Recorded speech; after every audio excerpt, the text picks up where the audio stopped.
واپسی پہ ہوٹل کی طرف آتے ہوئے سڑک کی بائیں طرف چنار اور سنوبر کی درختوں میں گھری ایک جگہ دیکھ کر وہ رک گئی تھی۔ یہاں جگہ جگہ پر ایسے خوبصورت پرسکون مقامات ملتے۔ جب میں پہلی بار یہاں آیا تھا یہ سن 99 کی باتیں، یہاں کی نیچرل بیوٹی مجھے بھی ایسے ہی متاثر کیا تھا۔ اس کے بعد میں جب بھی امریکہ آیا ہوں یہاں کا چکر تو لازمی لگاتا ہوں، اور اس بار تم تو میرے ساتھ ہو، سو آئلینڈوں کا ٹور اور بھی حسین ہو گیا ہے۔ وہ سامنے موجود چڑھائی کو دیکھتے ہوئے کہہ رہا تھا۔ اونچا نیچا ناہموار راستہ تھا، مگر اوپر سے سبزے میں گھری جنگلی پھولوں سے ڈھکی چوٹی نظر آ رہی تھی۔ اس کی کشش انہیں اوپر کھینچ رہی تھی۔ فلائٹ رات کو تھی اور رات ہونے میں بھی خاصا ٹائم تھا، سو وہ اطمینان سے وہاں گھوم پھر رہے تھے۔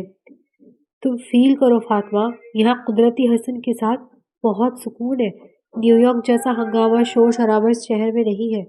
وہ سبزے میں گھرے جنت نظیر گوشے کی طرف اشارہ کرتے ہوئے کہہ رہا تھا۔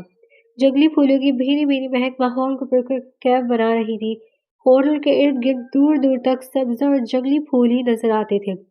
نرم مخملی گھاس پر ننگے پیر چلنے کی خواہش ہوئی تو وہ جھک کر سینڈل اتارنے لگی، مگر آہل نے یہ کہہ کر روک دیا، یہ جنگلات کا علاقہ ہے، چھوٹے بڑے سانپ یہاں بکثرت پائے جاتے ہیں، لہٰذا گھاس پر ننگے پیر چلنا صحیح نہیں۔ وہ اس بات پہ سر ہلاتی اس کے ساتھ ہاتھ سے ڈیجیٹل کیمرہ جیسے وہ آتے وقت ہوٹل سے باہر کھڑی اپنی گاڑی سے نکال کر لائے تھے، لے کر اس جگہ کی مختلف زاویوں سے تصویریں لینے لگی۔ چلو سویٹ ہارٹ، اب تمہاری پکچرز لیتا ہوں۔ جب وہ اس جگہ کی تصویریں لے چکی تھی تو آہل نے اس کے ہاتھ سے کیمرہ لیتے ہوئے کہا، یہاں نہیں، اوپر چوٹی پر پہنچ کر بنائیے گا، وہ جگہ زیادہ خوبصورت ہے۔ وہ اوپر کی طرف اشارہ کرتے ہوئے بولی، لیکن وہ جگہ تو کافی اونچائی پر ہے یار، تم چڑھ لو گی کیا؟ آہل نے سوالیہ انداز میں دیکھتے ہوئے کہا، کوشش کرتی ہوں۔ اوکے، آؤ پھر۔ کندھے اچکاتا آگے بڑھ گیا۔ فاطمہ بھی سنبھل کر آگے بڑھی تھی، مگر دور 4 قدم کے بعد ہی اسے اندازہ ہو گیا تھا کہ خاصا مشکل کام ہے۔ وہ ہچکچا کر رک گئی تھی۔ آہل اسے دیکھنے کے لیے مڑا تو اس کی پریشان شکل دیکھ کر ہنس دیا۔ کیا ہوا سویٹ ہارٹ؟ ہمت جواب دے گئی۔ وہ مسکراتا اس کا مذاق اڑاتا 4 قدم نیچے آیا اور اس کا ہاتھ تھام کر اوپر کی طرف بڑھنے لگا۔ 10 منٹ کے بعد ہی فاطمہ کی ہمت جواب دینے لگی تھی، جبکہ آہل بڑے اطمینان سے چل رہا تھا۔ کاش یہ راستہ کبھی ختم نہ ہو، ہم اس طرح 7 سال چلتے رہے۔ وہ ساتھ چلتے ہوئے ایک جذب سے کہہ رہا تھا، خدا کا خوف کرے، میں کب سے دعائیں مانگ رہی ہوں کہ جلدی ختم ہو۔ نیچے سے تو چوٹی اتنی دور نہیں لگتی، مگر اب تو دور سے ہی دور تر ہوتی جا رہی ہے۔ وہ گہرے سانس لیتے ہوئے کوف زدہ لہجے میں بولی، یار تم کتنی کتنی انرومانٹک لڑکی ہو۔ اس وقت تمہاری جگہ کوئی اور لڑکی ہوتی، جو خیالات میرے ہیں اس کے بھی یہی ہوتے۔ وہ مایوس بھرے لہجے میں بولا، ویسے تمہیں میری قدر ہی نہیں ہے، معلوم ہے 99% لڑکیوں کا کرش رہا ہوں میں، لیکن تمہیں جو میں بن مانگے مل گیا، اس لیے جناب کی نظروں میں کوئی ویلیو ہی نہیں ہماری۔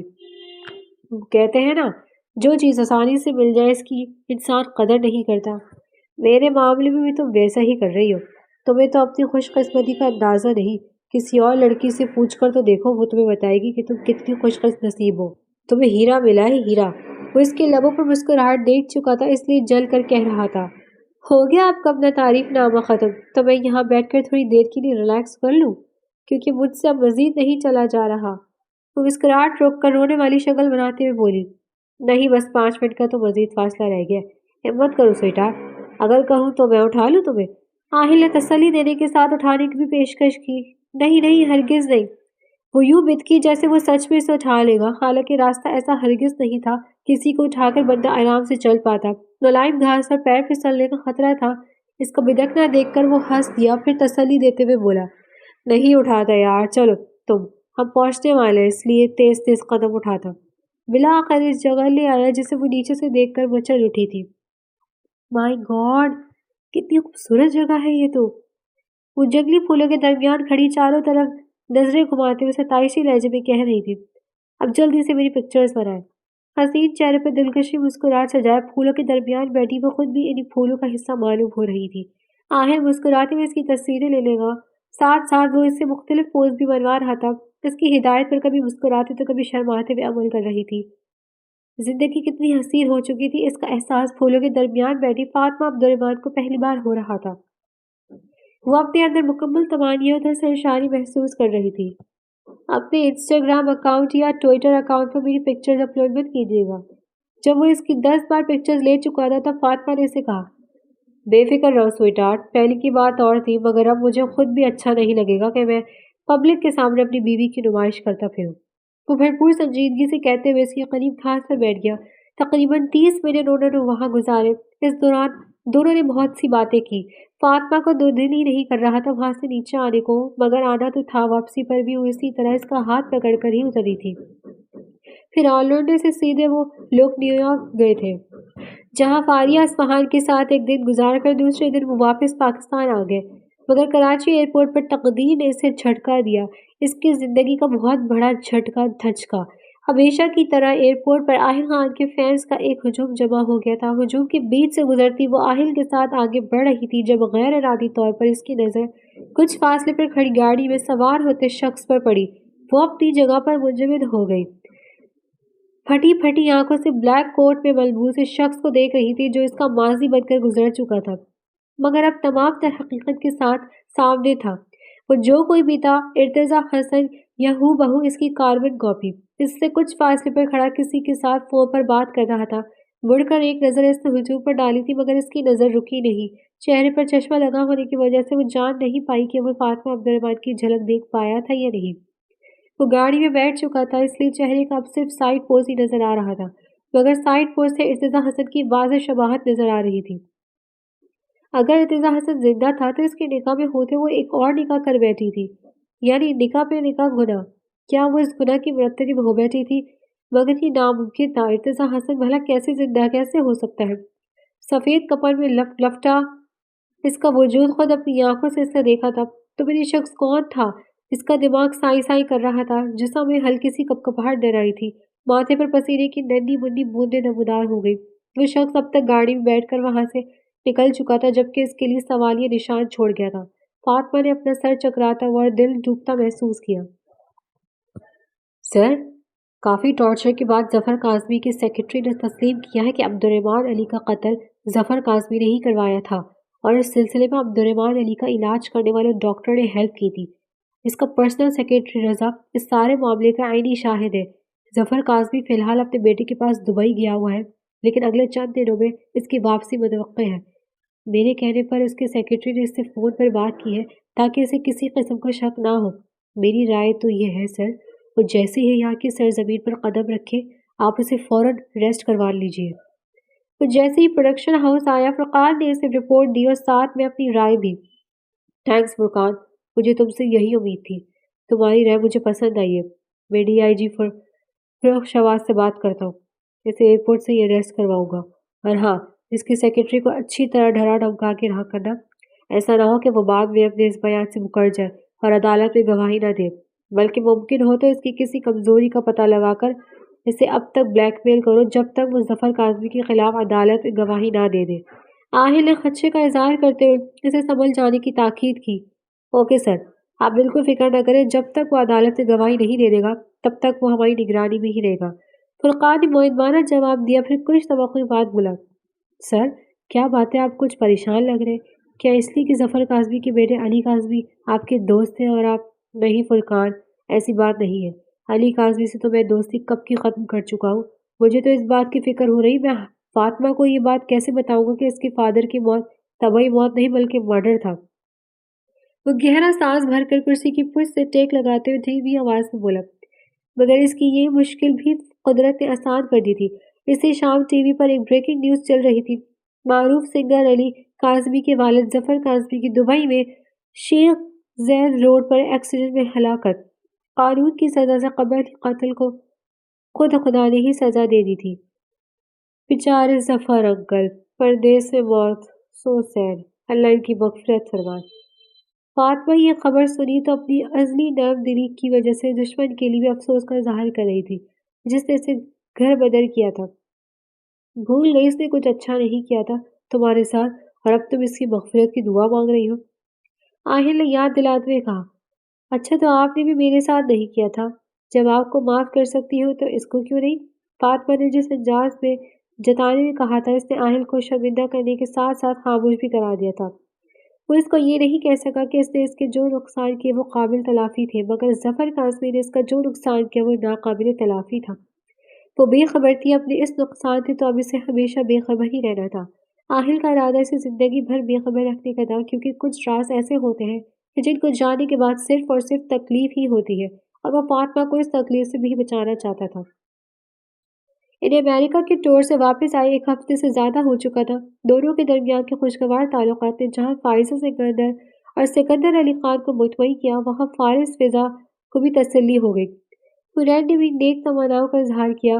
آہل اپنی فلم دیوانے کی پروموشن کے سلسلے میں دن رات مصروف تھا، اسی وجہ سے وہ فاطمہ کو ٹائم نہیں دے پا رہا تھا، جس کا اسے شدت سے احساس بھی تھا۔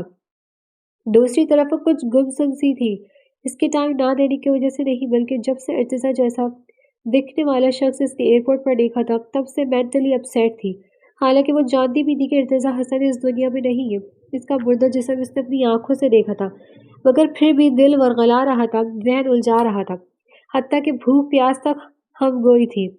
بار بار اس شخص کا خیال آتا جیسے اس نے اپنے پورے ہوش و حواس میں دیکھا تھا۔ اس کی بے چین کیفیت کو آہل نے اپنے انداز میں لیا۔ ایک دن کہنے لگا، سویٹ ہارٹ، کیا کوئی خوشخبری ہے؟ کیونکہ تمہاری طبیعت کچھ ٹھیک نہیں لگتی مجھے، ڈاکٹر کو بلاؤ؟ وہ اس کا ماتھا چھو کر دیکھ رہا تھا، وہ اتنی گمسم تھی کہ اس کے الفاظ پر دھیان ہی نہیں دے سکی۔ پھر اس نے واقعی ڈاکٹر کو بلوایا۔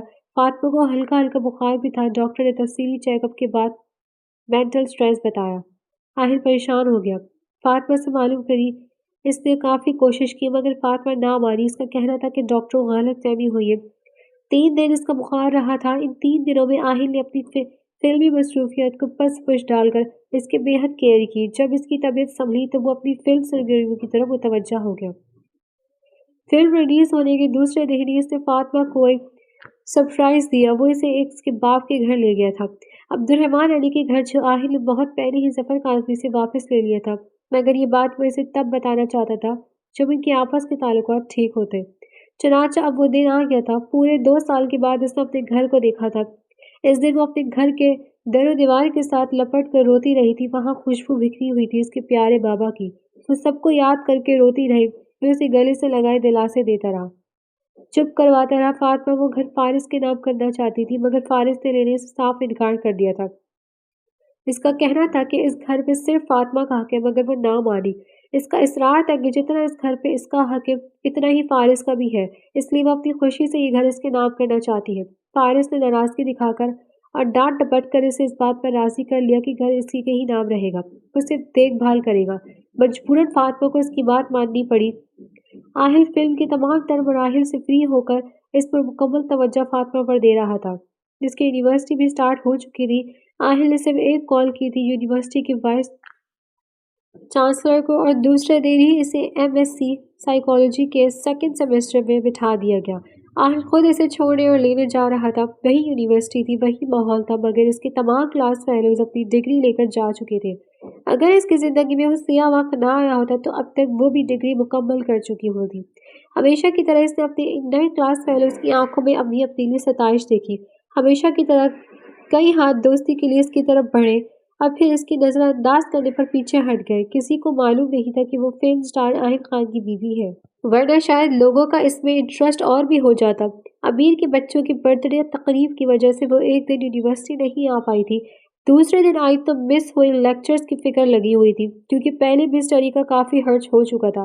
11 بجے پہلی کلاس سٹارٹ ہوئی، جو کہ پروفیسر رضا احمد کی تھی۔ وہ کلاس روم میں آئی تو ساتھ والی کرسی پر بیٹھ کر لڑکی سے کہا، کل سر رضا کی کلاس سمیت جتنی بھی کلاسز ہوئی ہیں ان سب کے لیکچرز آپ نے نوٹ کیے ہوں گے، پلیز وہ نوٹس مجھے بھی دے دیں گی آپ؟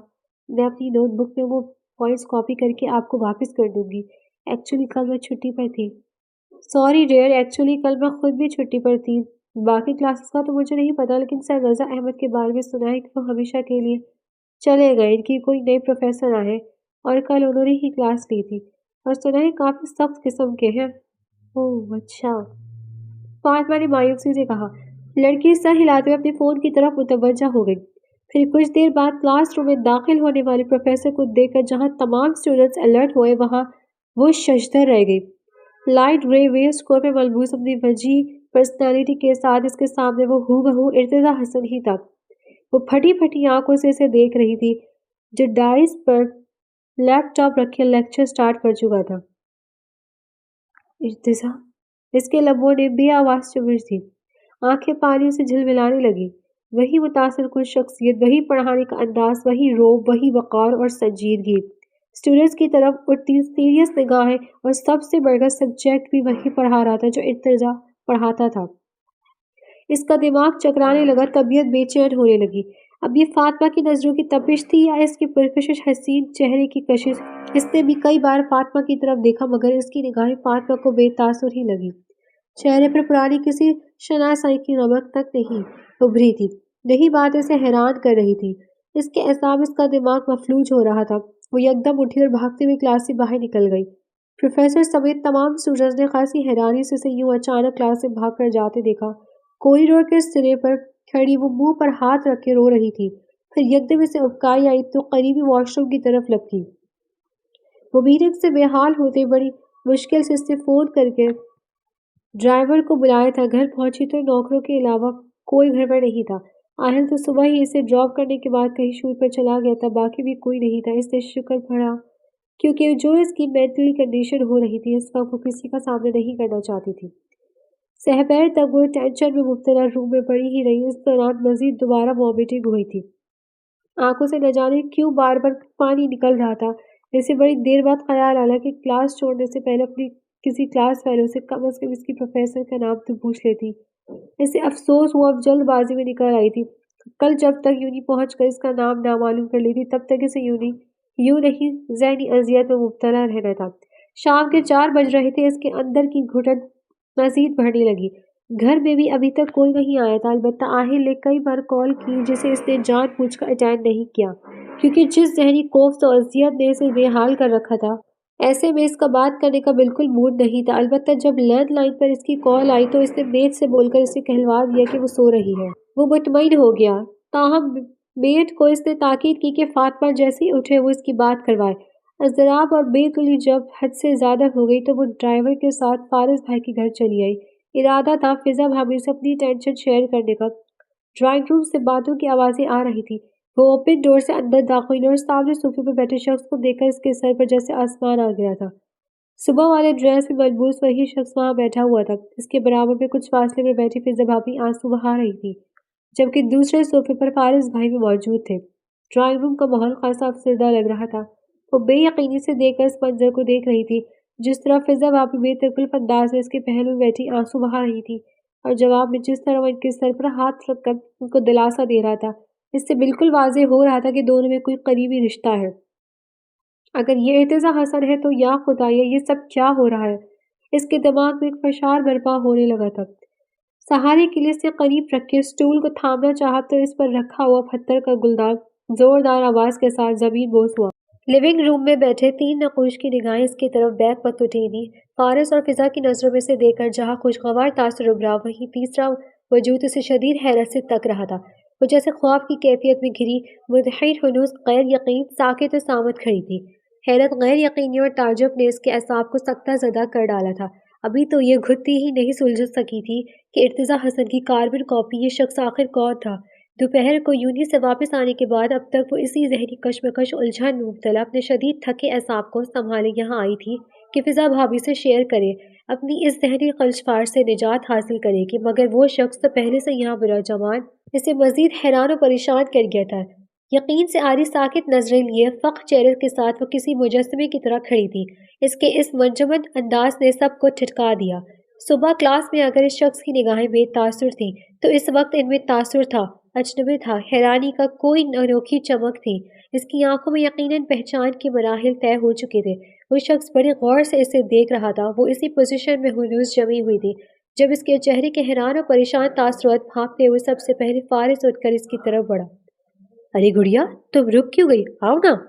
فارس کی آواز پرجوش میں آتے ہوئے سڑک سے پلٹی اور معاف ہوتے دماغ کے ساتھ تیز قدموں سے لیونگ روم کی دائیں طرف بنے دروازے سے گزر کر اپنے روم میں بھاگ گئی، اس بات پر دھیان دیے بنا کچھ بھی کہ بلا فارق پیچھے فارس بھائی، فضا بھابھی اور خاص طور پر اس شخص نے کیا سوچا ہوگا۔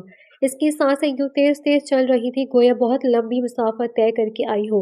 وہ دھپ سے بیڈ پر گرنے کے انداز سے بیٹھ گئی اور ایک ہاتھ سینے پر رکھتے ہوئے گہرے گہرے سانس لینے لگی۔ اس کی سبھی پیشانی پسینے کے ننھے منھے قطروں سے جگمگا رہی تھی۔ ایک تو دوپہر سے طبیعت کی خرابی، اوپر سے جو وجہ ٹینشن تھی اسے ایک بار پھر سامنے دیکھ کر وہ عجیب سی کیفیت میں مبتلا ہو رہی تھی۔ فاطمہ کیا ہوا؟ تم ٹھیک تو ہو؟ چند لمحوں بعد فضا کمرے میں داخل ہوئی تھی۔ اس کی آنکھوں میں ہراس ٹھہرا ہوا تھا، چہرے پر فکر مندی کے تاثرات تھے۔ تشویش بھرے انداز میں کہتی ہوں اور دیکھتی ہوں اس کے قریب آئی۔ بھابھی وہ وہ جو اندر ہے وہ کون ہے اور یہاں کیسے آیا؟ اور وہ تو ارتضا جیسا۔ اس کی آواز میں کپکپاہٹ تھی۔ اضطراب کے عالم میں کھڑے ہوتے ہوئے ایک ہی سانس میں کچھ فکر مندی اور وحشت سے کئی سوال کر ڈالے کہ مبادہ ارتضا حسن زندہ ہو کر واپس تو نہیں آ گیا؟ تم اس کر دیکھ کر حیران ہو گئی ہو؟ لگتا ہے وہ بالکل حسن جیسا۔ فضا اس کی بات کاٹ کر بھیگی آنکھوں کے ساتھ مسکرائی، پھر اس کا ہاتھ تھام کر بیڈ پر بیٹھ گئی۔ فاطمہ کی پریشانی سوالیہ نگاہیں اس پر جمی تھی۔ وہ عارض حسن ہے، بابا کی پہلی اور خاندانی بیوی کا بیٹا، یعنی حسن، اور میرا سوتیلا بھائی۔ اوہ! ایک گہری سانس اس کے منہ سے بے اختیار خارج ہوئی۔ اتنا تو اسے یقین تھا کہ وہ کوئی بھی ہو سکتا ہے مگر ارتضا حسن نہیں۔ بھلا مرے ہوئے قیامت سے پہلے زندہ ہو سکتے ہیں؟ مگر بھابھی یہ یہاں کیسا؟ یہ تو ہماری یونیورسٹی میں بھی۔ اس کی سانسیں اعتدال پر آ چکی تھی، اب لہجے میں صرف اور صرف حیرانی تھی۔ ہاں جانتی ہوں، یہ تمہاری یونی میں پروفیسر ہے، حال ہی میں آیا ہے امریکہ سے پڑھ کر۔ تمہاری یونی گیا، وہیں سے حسن کے بارے میں انفارمیشن لی اور اس کا ایڈریس نکالا۔ کب آیا یہ؟ اور اس کو پتہ کیسے چلا ارتضا اور آپ کے بارے میں؟ اب اس کی حیرت میں الجھن بھی شامل ہو چکی تھی۔ آدھا گھنٹہ ہو گیا اسے آئے ہوئے، اور کہہ رہا تھا کہ کچھ عرصے پہلے ہی اس کو ہمارے بارے میں پتہ چلا۔ حسن کی ڈیتھ کا بھی اسے یونیورسٹی میں ہی معلوم ہوا۔ نہ چاہتے ہوئے فضا کی آنکھیں چھلک پڑی۔ کہہ رہا تھا ایک بھائی نہیں ہے تو کیا ہوا، دوسرا تو ہے نا، اب آیا کرے گا مجھ سے ملنے۔ اللہ نے میری سن لی فاطمہ، ارتضا جب آ گیا تھا چھوڑ کر تو بہت روئی تھی میں، بہت ہی شکوہ کیا تھا اللہ سے کہ ایک بھائی تھا میرا وہ بھی لے لیا۔ اب دیکھو اللہ نے ارتضا کی ہی شکل میں ایک اور بھائی دے دیا۔ توادر سے گالوں پر بہتے ہوئے آنسو کو پہنچتے ہوئے مسکرائی۔ فاطمہ اسے خاموشی سے دیکھتی رہی۔ وہ شخص یعنی عارض حسن فضا کے لیے بھائی تو ہو سکتا تھا مگر اس کے لیے ارتضا جیسا ہرگز نہیں ہو سکتا تھا۔ اپنی احمقانہ سوچ پر اس نے خود کو سرزنش کرنے کے ساتھ اسے ارتضا حسن کا خیال دماغ میں نہیں لانا چاہیے۔ اگر اس کا واپس آنا ممکن بھی ہوتا تو بھی بھلا وہ کیسے خوش ہو سکتی تھی؟ اس کی خوشی غمی تو اب آہل کے ساتھ جڑی ہوئی تھی جس کو وہ دل و جان سے قبول کر چکی تھی۔ کیا ہوا؟ کہاں کھوئی ہو؟ کیا سوچ رہی ہو؟ فضا نے اس کی بے نہانی و خاموشی دیکھ کر استفار کیا تو وہ اپنے خیال سے باہر آئی۔ کچھ نہیں بابی، شازد کہاں ہے؟ اس نے سرد آہ بھر کر موضوع بدلا۔ پہلے تو سو رہا تھا، ابھی جب میں تمہارے پاس یہاں آ رہی تو جاگ گیا تھا۔ ملازمہ لے کر آئی تو عارض نے اپنے پاس بٹھا لیا اسے۔ وہ بھی ایسے چہک کر اس کی گود میں گیا جیسے پہلے سے عادی ہو اس کا۔ خون کی کشش ہوتی ہے نا، فضا مسکراتے ہوئے بتا رہی تھی۔ فاطمہ نے سر ہلایا۔ ویسے بھابی ان کی اور ارتضا کی شکل میں بہت ہی زیادہ مماثلت ہے۔ فرسٹ ٹائم جب میں نے ایئرپورٹ پر انہیں دیکھا تھا تو میں چونک گئی، اور آج جب ان کو اپنی کلاس میں دیکھا تو میں سخت حیران رہ گئی، کیونکہ ایک تو ارتضا جیسی شکل، اوپر سے سبجیکٹ بھی وہی پڑھا رہے تھے جو ارتضا ہمیں پڑھاتے تھے، اور آپ یقین کریں اس کا پڑھانے کا طریقہ بھی سیم ارتضا ہے، ارتضا والا ہے۔ میں کتنی زیادہ شوق تھی بتا نہیں سکتی۔ وہ اپنی پریشانی کو حیرانی میں بدل کر بتا رہی تھی۔ ہاں بالکل، حسن اور عارض دونوں کی شکل ایک جیسی ہے کیونکہ دونوں بابا پر گئے ہیں۔ جب کچھ دیر پہلے یہ آیا تو میں بھی شاکڈ ہو گئی تھی کہ بلکہ ایک لمحے کے لیے تو مجھ سے ایسے لگا جیسے میرے سامنے حسن کھڑا ہو۔ بولتے ہوئے فضا کا لہجہ بھر آ گیا تھا، آنکھیں پھر سے برسنے لگی۔ آپ روتی کیوں ہیں بھابھی؟ آپ کو تو خوش ہونا چاہیے کہ آپ کو ارتضا کا ہم شکل ایک اور بھائی مل گیا۔ اور فاطمہ مزید کچھ کہنے والی تھی جب اچانک ابکائی آنے پر منہ پر ہاتھ رکھے واش روم کی سمت لپکی۔ بیسن پر جھکی وہ بے حال ہو رہی تھی۔ فضا اس کی پیٹھ تھپکنے لگی، لبوں میں ہی اس کی رنگت زرد پڑ گئی تھی۔ تمہاری یہ حالت کب سے ہو رہی ہے فاطمہ؟ اسے سہارا دے کر اندر لاتی فضا نے چانچنی نگاہوں سے اسے دیکھتے ہوئے استفار کیا۔ پتہ نہیں بھابھی، صبح سے دل بھوچل ہو رہا ہے، کئی مرتبہ وامٹنگ بھی ہو چکی ہے، وہ بیزار لہجے میں کہتے ہوئے بیڈ پر لیٹ گئی۔ فضا باندھی پڑی چادر اٹھا کر اس کے اوپر پھیلانے لگی۔ اس نے آنکھیں بند کر لی۔ فاطمہ گڑیا کیا ہوا ہے؟ اس وقت فارس اندر آیا اور سڑک سے آگے بڑھ کر اس کے سر پر فکر مندی سے ہاتھ رکھا۔ کچھ نہیں بھائی، میں ٹھیک ہوں۔ وہ گڑبڑا سی گئی اور فوراً اٹھ بیٹھی۔ بھلا یوں اچانک بھاگ آنے والی حرکت کا کیا جواز پیش کرتی؟ تمہاری طبیعت تو ٹھیک ہے نا؟ وہ اس کا ماتھا چھوئے تشویش بھرے لہجے میں پوچھ رہا تھا۔ جی بھائی میں ٹھیک ہوں، وہ صرف اتنا ہی کہہ سکی۔ اس کے سر میں درد ہو رہا ہے فارس، آپ جا کر عارض کے پاس بیٹھے، میں فاطمہ کو سر درد کی میڈیسن دیتی ہوں۔ فضا نے اسے شانوں میں سے تھام کر دوبارہ بیڈ پر لٹاتے فارس کو وہاں سے جانے کو کہا۔ فاطمہ، سر میں زیادہ درد ہے تو ڈاکٹر کو کال کروں گے؟ تو جاتے جاتے رک کر پوچھنے لگا۔ فاطمہ سے پہلے فضا بول اٹھی، نہیں نہیں، ڈاکٹر کی ضرورت نہیں ہے، معمولی سا پین ہے، آپ حارث کے پاس جا کر بیٹھے نا، کیا سوچے گا؟ اور شازم بھی وہیں بیٹھا ہے، اس کو تنگ نہ کر رہا ہو۔ اس نے بہانے سے فارس کو وہاں سے بھیجا چاہا۔ کچھ معاملہ وہ سمجھ گئی تھی، اب کسی لیڈی ڈاکٹر سے تصدیق کروانا باقی تھا۔ ڈاکٹر کا فارس سے وہ نہیں کہہ سکتی تھی کیونکہ اسے اچھی طرح معلوم تھا کہ فاطمہ ایک بہت ہی شرم فاطمہ والی لڑکی تھی جو ہرگز یہ پسند نہ کرتی کہ اس کے بھائی کو یہ بات پتہ چلے۔ فضا اسے آرام کرنے کا کہہ کر روم سے چلی گئی۔ اس کا دماغ اور اعصاب چونکہ بہت تھکے ہوئے تھے، طبیعت بھوچل تھی، تبھی کچھ دیر میں ہی اسے نیند نے آ گھیرا۔ یہ بھی ذہن میں نہ رہا کہ وہ اپنے آنے کا تو آہل کو بتا کر آ ہی نہیں تھی اور نہ ہی موبائل فون ساتھ لائی تھی۔ تاہم اس کی نیند کا دورانیہ زیادہ طویل نہیں رہا، کچھ وقت کے بعد ہی اس کی آنکھ کھل گئی تھی۔ وہ کسلمندی سے اٹھ بیٹھی، وال کلاک میں دیکھا تو شام کے 6 بج رہے تھے، جب وہ آئی تو 5 بجتے تھے، یعنی اسے آئے 1 گھنٹہ ہو چکا تھا۔ آہل یقیناً ابھی تک گھر نہیں آیا ہوگا، مگر اس کے سیل فون پر کال ضرور کی ہوگی، اور سیل فون تو وہ روم میں ہی چھوڑ آئی تھی۔ چلو پہلے نہا لیتی ہوں، پھر انہیں فون کر کے اپنے آنے کہانی کا بتاؤں گی۔ وہ سوچتے ہوئے اٹھ کھڑی ہوئی۔ آج رات اس کا یہیں رکنے کا ارادہ تھا۔ اس نے الماری کھول کر دیکھی، کئی ڈریسز موجود تھے جنہیں وہ وقتاً فوقتاً تب استعمال کرتی تھی جب یہاں رکنا ہوتا تھا۔ شام کی مناسبت سے اس نے نیٹ کے ہلکے سبز کلر کا سوٹ منتخب کیا۔ ہینگر اٹھا کر سوٹ نکالے، اس سے قبل واش روم کی طرف بڑھتی فضا آندھی طوفان کی طرح اندر داخل ہوئی۔ چھوڑو یہ سب اور فی الحال لیٹو یہاں۔ فضا نے اس کے ہاتھ سے پکڑ کر زبردستی سے بیڈ سے دھکیلا، یہیں پر اکتفا نہیں کیا بلکہ زبردستی کمبل بھی اڑا دیا۔ کیا ہوا بھابھی؟ وہ حیران ہوئی۔ سپر اسٹار داماد جی آئے ہیں، میں نے انہیں کہا ہے کہ تمہاری طبیعت خراب ہے اور اب تم فریش ہو لیے میں ان سے ملو گی تو میرا امپریشن غلط پڑے گا نا کہ میں نے جھوٹ بولا۔ اور سنو، میں نے انہیں کہا ہے کہ تمہیں کسی لیڈی ڈاکٹر کے پاس لے جائے۔ فارس سے میں نے اس لیے نہیں کہا لیڈی ڈاکٹر کا کیونکہ پھر تمہیں شرم کے ساتھ ساتھ مجھ پر غصہ آتا کہ تمہاری بھائی کو یہ بات ابھی سے کیوں پتہ چل گئی۔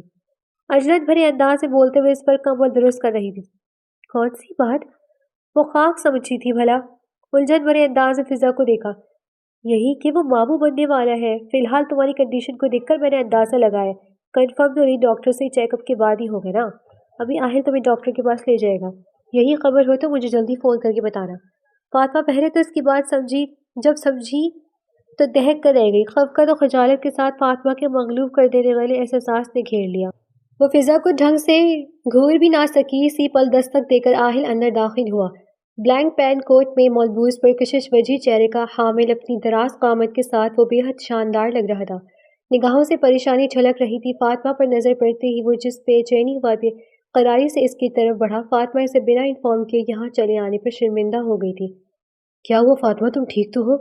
وہ فضا کی موجودگی نظر انداز کیے بڑی بے تکلفی سے اس کے دونوں ہاتھ تھام کر بالکل ہی قریب بیٹھ گیا، نظریں اور لہجہ تشویش سے بھرتا۔ وہ فضا کے سامنے اس بے تکلفی کے مظاہرے پر جھیپ کر رہ گئی تھی۔ فضا مسکراتے ہوئے باہر نکل گئی۔ آہل سوالیہ مگر بے چین نگاہوں سے اس کی طرف دیکھتا مکمل متوجہ تھا۔ جی میں ٹھیک ہوں اب، وہ ایکچولی پہلے ذرا خراب تھی طبیعت تو، مگر اب ٹھیک ہوں۔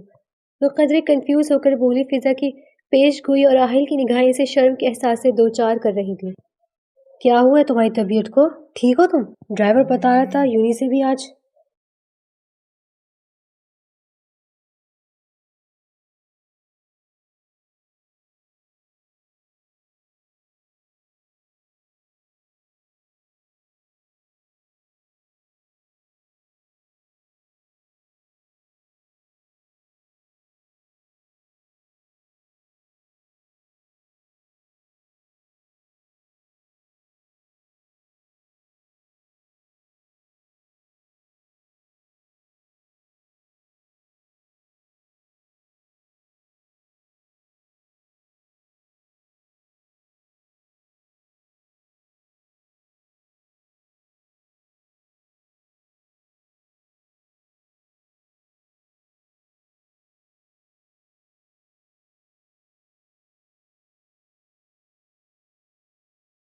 تھا؟ دھیرے دھیرے چلتی ٹھنڈی ہوا سیدھا دل میں اتر رہی تھی۔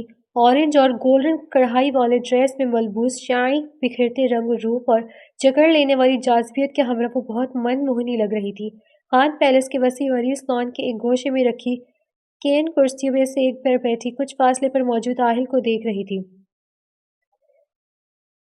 فارمل ڈیزائنر پینٹ شرٹ میں ملبوس، گھٹنوں کی بل گھاس پر بیٹھا، وہ نہایت خطرناک قسم کے جرمن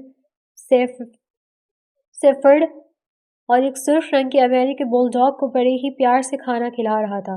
لائٹ براؤن سلکی بال جو ہمیشہ سلیقے سے بنے ہوئے تھے اس وقت لاپرواہ انداز میں ماتھے پر بکھرے ہوئے تھے۔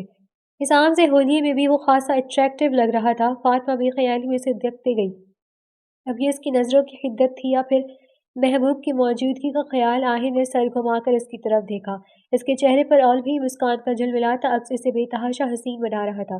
نظریں چار ہونے پر وہ نرمی سے مسکرائے جبکہ وہ قدرے قوت زدہ سی ہو کر نظر چرا گئی۔ دونوں خطرناک کتے اس کے گرد چپک کر بیٹھے، اس کے ہاتھ سے یوں کھانا کھا رہے گویا بچے اپنے باپ کے پاس بیٹھ کر کھا رہے ہوں۔ ان خطرناک اور خونخوار کتوں کو دیکھ کر فاطمہ کو جھرجھری آنے کے ساتھ ساتھ ازحد کراہیت کا احساس بھی ہوا۔ اگرچہ ان باڈی بلڈر کتوں کے ساتھ وہ کئی مرتبہ آہل کو ٹہلتے ہوئے دیکھ چکی تھی، مگر یہ کھانا کھلانے والا نظارہ وہ پہلی مرتبہ دیکھ رہی تھی۔ دو ملازم ہاتھ میں پکڑے برتنوں میں کتوں کا کھانا لیے سے ایسے مؤدب کھڑے تھے کہ گویا کتوں کو نہیں بلکہ صاحب کو سرو کرنا ہو، جبکہ وہ کھانا کھلانے کے ساتھ ساتھ ان سے باتیں بھی کر رہا تھا۔ کتوں کے آگے رکھے باؤل میں کھانا ختم ہو جاتا تو ملازم اس کے حکم پر باؤل میں مزید کھانا ڈال دیتے جو کہ ابلا ہوا میٹ ہی تھا۔ فاطمہ کو یہ منظر انتہائی ناگوار گزر رہا تھا۔ اسے بچپن سے ہی کتوں سے ڈر لگنے کے ساتھ ساتھ ان سے شدید گھن بھی آتی تھی۔ وہ بہت حیران ہو کر سوچا کرتی تھی کہ جتنے بھی بڑے بڑے سیلیبریٹیز ہوتے ہیں وہ آخر کتے پالنے کے شوقین کیوں ہوتے ہیں؟ وہ کئی بار ویڈیوز اور ریل میں بھی دیکھ چکی تھی کہ کتے رکھنے والے دولت مند لوگ بڑی بے تکلف سے کتے بلیوں کو چوما چاٹ کر رہے ہوتے ہیں۔ اس طرح کے مناظر نے ہمیشہ اسے کراہیت میں مبتلا کیا۔ آج پہلی مرتبہ وہ آہل کو بھی اس طرح کی حرکت کرتا دیکھ کر گھن کھا رہی تھی۔ اسے افسوس ہونے لگا وہ باہر آئی ہی کیوں۔ ابھی کچھ دیر پہلے وہ روم میں لیٹی ہوئی تھی جب آہل نے آ کر اسے زبردستی اٹھائے ہوئے کہا، موسم بہت اچھا ہو رہا ہے سویٹ ہارٹ، چلو لان میں چلتے ہیں۔ وہ اس کا ہاتھ تھام کر باہر لے آیا تھا۔ جب سے وہ پریگننٹ ہوئی تھی آہل سمیت سب اس کا بے حد خیال رکھ رہے تھے۔ ڈاکٹر نے جب گڈ نیوز سنائی تھی تو وہ بے تحاشا خوش ہوا تھا۔ نہ صرف وہ بلکہ اس کے سگی ماں کی طرح بے حد پیار کرنے والی فائزہ سکندر کو بھی ازحد مسرت ہوئی تھی۔ گھر کے افراد کے ذریعے یہ خبر ملازمین اور پھر ان کے ذریعے باہر نکلی تو میڈیا تک بھی پہنچ گئی۔ پھر اس کے بعد اخبار سمیت ہر سوشل ویب سائٹس کی زینت بن گئی۔ فلم سٹار آہل خان کے گھر پہ ننھے مہمان کی آمد، یہ خبر کتنے ہی دن سوشل میڈیا پر گردش کرتی رہی۔ پھر جب میڈیا والوں نے باہر کہیں آہل خان کو گھیر کر اس خبر کی تصدیق چاہی تو اس نے مسکراتے ہوئے میڈیا کے سامنے اعتراف کیا، یہ بالکل نیوز سچ ہے، میری فیملی میں ایک نئے فرد کا اضافہ ہونے والا ہے اور اس کے لیے میں بہت زیادہ ایکسائٹڈ ہوں۔ مگر جب فاطمہ نے یہ خبر سوشل میڈیا پر گردش کرتی دیکھی اور ساتھ ہی آہل کا بیان بھی سنا تو نہ صرف شاکڈ ہوئی، شرم کا غلبہ چھایا، بلکہ آہل پر بری طرح ناراض ہوئی کہ اس خبر کو میڈیا تک کیوں پہنچایا گیا اور اس نے میڈیا والوں کے سامنے اس کی تصدیق کی کیوں۔ اس کا چہرہ غصے اور شرم سے سرخ ہو رہا تھا۔ آہل کو اس کے ایکسپریشنز مزہ دے رہے تھے۔ وہ اس کے غصے اور حجاب کی ملی جلی اس کیفیت سے حفظ اٹھا رہا تھا، مگر فاطمہ جھنجھلاہٹ کی شکار تھی۔ اس جیسی شرم اور فاطمہ رکھنے والی لڑکی کو نہایت ہی آکورڈ فیل ہو رہا تھا کہ اس کی پریگننسی کی خبر پورے جہاں کو ہو گئی تھی۔ وہ اپنا غصہ منہ پھلا کر اور اس سے بات نہ کر کے دکھائی دے رہی تھی۔ آہل نے اس کی شدید ناراضگی دیکھی تھی تو نرمی سے سمجھاتے ہوئے کہنے لگا، سویٹ ہارٹ، پہلی بات تو یہ ہے یہ نیوز خود بخود لیک ہوئی ہے۔ دوسرا، میں ایک سٹار ہوں، میرے متعلق کوئی بھی خبر میڈیا والوں سے چھپے نہیں رہ سکتی، کیونکہ میڈیا ہر وقت ہم شوبز سٹار سے متعلق خبروں کی کھوج میں ہی لگا رہتا ہے۔ یہ نیوز کسی طرح میڈیا تک پہنچی یہ مجھے نہیں پتا، میں نے جسٹ ان کے سامنے تصدیق کی، کیونکہ بعد میں بھی تو انہیں پتہ چلنا ہی ہے، پھر مکرنے کا کیا فائدہ۔ ویسے بھی میں میڈیا والوں کو اپنی فیملی کی طرح سمجھتا ہوں، ہماری فلموں کی پروموشن میں ان لوگوں کا بڑا ہاتھ ہوتا ہے، انہی کی وجہ سے ہی تو ہمیں اتنی فلم ملتی ہے۔ میں پاپا بننے والے اس خبر سے میں اتنا زیادہ خوش ہوں کہ بتا نہیں سکتا۔ اگر اس خوشی میں میں نے اپنی فیملی یعنی میڈیا والوں کو شامل کر لیا تو کیا ہو گیا؟ اور تم اس بات پر اتنی شرم کیوں فیل کر رہی ہو؟ سویٹ ہارٹ، اس کنڈیشن میں تمہاری کوئی فوٹو تو وائرل نہیں ہوگی۔ وہ کہہ کر ہنس پڑا تھا۔ فاطمہ چھیپ کر رہ گئی، پھر تسلی دیتے ہوئے کہنے لگا، تم مائنڈ مت کرو یار، یہ تو عام سی بات ہے۔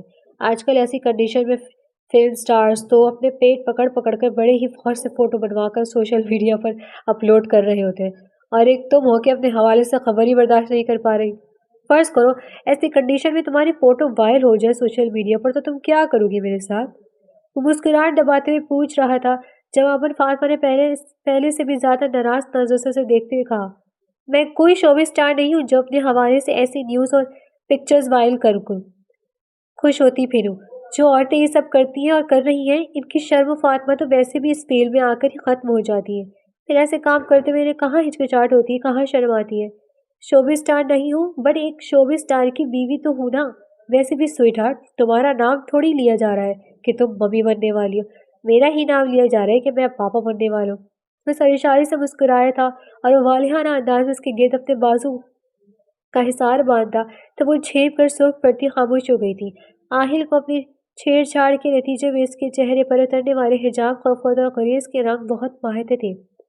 وہ اکثر یہی رنگ دیکھنے کے لیے اس سے چھیڑ چھاڑ کیا کرتا تھا۔ کبھی کبھی وہ جھنجھلا کر تب بھی جایا کرتی تھی۔ اس کے ہونٹوں پر بے خیالی میں ہلکی سی مسکان آ گئی تھی۔ کیا سوچ رہی ہو بیٹا؟ فائزہ سکندر کی نرم و شریر آواز اس کی سماعت سے ٹکرائی تو اس نے چونک کر ان کی طرف دیکھا۔ آف وائٹ سوٹ میں ملبوس دوپٹہ پر سر پر اوڑھے اپنی نفیس خوبصورت شخصیت سمیت چہرے پر ممتا کے گداز رنگ لیے وہ اس کے قریب کھڑی محبت بھری نگاہوں سے اس کی طرف دیکھ رہی تھی۔ کچھ نہیں ممی، آئیں بیٹھیے۔ اس نے مسکرا کر اپنے ساتھ والی کرسی کی طرف اشارہ کیا۔ ان کے اصرار پر ہی اس نے انہیں ممی کہنا شروع کیا تھا۔ وہ کچھ فکر مند سی لگ رہی تھی۔ فاطمہ ان کی فکر مندی کی وجہ جاننا چاہتی تھی۔ امیر اور اس کی بیوی کے درمیان حالات آج کل خراب تھے۔ لیزا امیر کسی اور ایکٹر میں دلچسپی لے رہی تھی۔ آج کل مختلف مقامات پر ان کو ایک ساتھ دیکھا جا رہا تھا۔ میڈیا کے مطابق دونوں ایک دوسرے کو ڈیٹ کر رہے تھے۔ اس کی یہ حرکتیں امیر کے لیے ناقابل برداشت ہو چکی تھی۔ پچھلے ایک ماہ سے دونوں کے درمیان جھگڑا چل رہا تھا۔ بچے امیر کے پاس تھے، لیزا کو ان کی کوئی پرواہ نہیں تھی۔ امیر خان کی قربت کا خمار 2 سالوں میں ہی اس کے سر سے اتر چکا تھا۔ وہ اس نئی ایکٹریس ثروت سلطان کے ساتھ ریلیشن شپ میں خوش تھی۔ میڈیا نیوز کے مطابق امیر خان اور لیزا ایوب کے درمیان جلدی طلاق متوقع ہے۔ وجہ تھی ثروت سلطان۔ خان فیملی میں آج کل اسی وجہ سے کچھ ٹینشن کا ماحول چل رہا تھا۔ لیزا کے گھر سے جانے کے بعد زین کی بیوی ماریہ نے فاطمہ کے ساتھ اچھے تعلقات استوار کر لیے اور اپنے پرانے رویے پر اس سے معذرت بھی کی۔ وہ تو تھی بھی سادہ اور نرم مزاج، بغض، حسد، منافقت جیسی چیزوں سے دور دور تک بھی اس کا واسطہ نہیں تھا۔ سو اس نے ماریہ کا پرانا رویہ بھلا دیا اور اس کی طرف سے بڑا دوستی کا ہاتھ کھلے دل سے تھام لیا۔ فائزہ سکندر سے وہی باتیں کر رہی تھی۔ امیر اور لیزا کے بگڑے تعلقات، لیزا کی خود غرضی، امیر کا غصہ، ان کے اس جھگڑے کے نتیجے میں بچوں کا ماں باپ کی توجہ سے محروم ہونا۔ وہ بنا کوئی اظہار خیال کے خاموشی سے ان کی باتیں سن رہی تھی۔ اسی وقت زین وہاں چلا آیا۔ وہ اپنی کسی مووی کے شوٹ سے واپس آ رہا تھا۔ اندر جانے کے بجائے گڈ ایوننگ کہتا وہیں بیٹھ گیا۔ آہل بھی کتوں کی سیوا سے فارغ ہو کر انہیں ملازموں کے حوالے کرتا وہاں آ کر بیٹھ گیا۔ ان کی گفتگو کا موضوع بدل گیا تھا۔ دونوں بھائی کتوں کی دیکھ بھال اور ان کی صحت پر بات چیت کرنے لگے۔ ان کی اس بے معنی گفتگو سے اکتا کر فاطمہ نے لان میں رنگے برنگے پھولوں کی طرف اپنی توجہ مبذول کر لی، جبکہ مسز سکندر ملازمہ کو چائے آرڈر کرنے لگی۔ تھوڑی ہی دیر میں ملازمہ چائے لے کر آئی تو سب کو سرو کرنے کی ڈیوٹی آہل نے سنبھالی۔ کبھی کبھار وہ موڈ ہوتا تو وہ اس طرح کے کام بھی کر لیا کرتا تھا۔ شوگر مکس کر کے اس نے سب سے پہلا کپ فاطمہ کی طرف بڑھایا۔ وہ تھامنے کے بجائے کپ کی طرف دیکھنے لگی۔ اس کے انداز میں بے چارگی تھی، ہچکچاہٹ تھی۔ فائزہ سکندر اور زین بھی اس کی طرف دیکھنے لگے۔ آہل ہنوز اس کی کپ اس کی طرف بڑھائے بیٹھا تھا، جبکہ وہ تھامنے کے بجائے ہچکچاہٹ دکھا رہی تھی۔ کیا ہوا بیٹا، چائے کیوں نہیں لے رہی تم؟ انہوں نے اسے ہچکچاتے دیکھ کر حیرانی سے استفسار کیا۔ وہ ایکچولی ابھی کتوں کو ہاتھ لگا رہے تھے اور ابھی انہیں ہاتھوں سے مجھے چائے، وہ معصومیت سے کہتے ہوئے لب دانتوں تلے دبا گئی۔ آہل کھسیا کر رہ گیا تھا، جبکہ زین نے ایک زوردار قہقہہ لگایا۔ فائزہ سکندر بھی مسکرانے لگی۔ اس دن کے بعد اس نے صاف الفاظ میں آہل کو کہہ دیا تھا کہ اگر وہ کتوں کو ہاتھ لگائے گا تو اس سے 2 فٹ دوری پر ہی رہے گا۔ کئی بار اس کے رومانٹک موڈ کا بیڑا بھی انہی کتوں کی وجہ سے غرق ہوا۔ مجبوراً اس نے اپنے فیورٹ کتے اپنے ایک ڈائریکٹر دوست کو یہ کہتے ہوئے گفٹ کر دیے، اگر ان کتوں کی میں منہ لگاتا ہوں تو میری بیوی مجھے منہ نہیں لگاتی۔